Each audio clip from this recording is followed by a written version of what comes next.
Greg, can you start off by telling me a little bit about your history and how you came to found the company? Sure. I used to work for a company called Interbrand, and I produced a report called the Top 100 Global Brands. And basically, we're helping CFOs figure out the balance sheet value of their brands. After about a decade of doing that, they asked me to say, hey, help us figure out what our brand's worth in terms of revenue. And I started to look around the industry, and there wasn't a system or a tool that allowed people to simulate and forecast how their brand would perform. Your software allows traditionally isolated data sets to, quote unquote, talk to each other to kind of find a more comprehensive forecast. Can you tell me a little bit about the technology behind that? Sure. I think we really have invented two breakthroughs. One is the model itself for simulating and forecasting, but the other is harmonizing data. There's so much conversation around how much data you need to be productive. We've really distilled down the most essential pieces that you need and have created an open kind of architecture of how data can flow in, so things can be quarterly, weekly, monthly, and our system harmonizes it with some algorithms we have in the background. So the heavy lifting of data management is automated. How do you respond to the changes in the market that are happening in real time? I think the key to our system is that the customer has the system behind their firewall. We're not a consultant, we're a technology company. So they're streaming in data virtually every day, sometimes every hour, as things change in the market.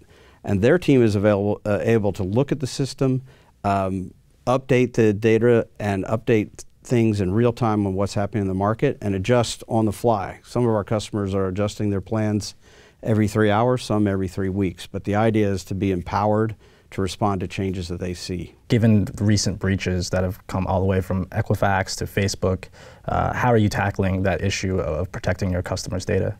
Yeah, I think it's a really good point. When we envision the system, we never envision actually taking data away from the customer. So everything about our software sits behind their firewall. So the security of the data is as good as what they have internally. So all the brands we work with keep the data in-house. They don't have to send it outside of their environment. And all we're doing is providing enabling technology. So we've eliminated the data management problem and the IT security issues by the design and architecture of the system. What happens when there is a conflict between the profits that your company is making and the sort of privacy issues that you're dealing with here? Yeah, I think by design and in terms of the way our company is set up, where we're not ingesting anyone's data, we feel slightly insulated from the challenge. I think the bigger issues are the way our customers use the system, how they craft their policy toward individual privacy. So we've enabled our system to allow them to denude all the kind of personal information and just look at the kind of consumer behaviors that are important to them to making decisions and trying to obfuscate the individual. So we're an active participant, but we can't control all the things that our customers choose to do with it. As CEO, do you feel that moral leadership is a part of your job?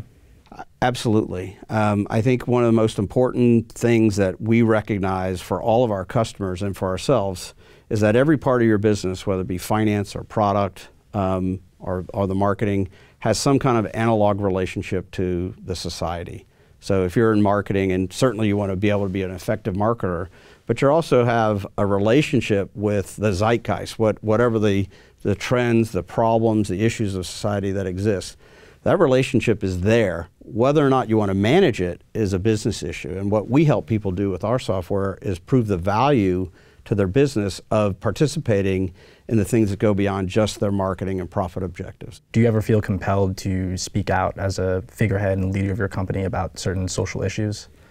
Yeah, I think it's not so much that we think we have an opinion on a social issue that's better than someone else's, but we have a set of values that we express to all of our customers as part of our introduction to them about science and efficiency and equality and kindness. That we see people as part of a system and that we want to treat them as fairly as possible using those 4 principles. So we articulate what we're trying to accomplish through those ideas and then try and live it out as best we can so that people know what we stand for and know what kind of behaviors they can expect from us. What's next for Concentric? Where do you see this company in, let's say, the next 5 years?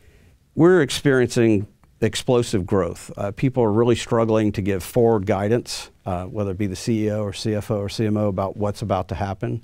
So we have been very good at focusing on forecasting human behavior, simulating that, and giving some advice on where your decisions are likely to lead for economic return. With the scale of growth we're experiencing, we just want to stay the course. It's an exciting time for us, and we think being that, living out our values and empowering people to make better decisions with data instead of their gut will breed help and efficiency to the entire society.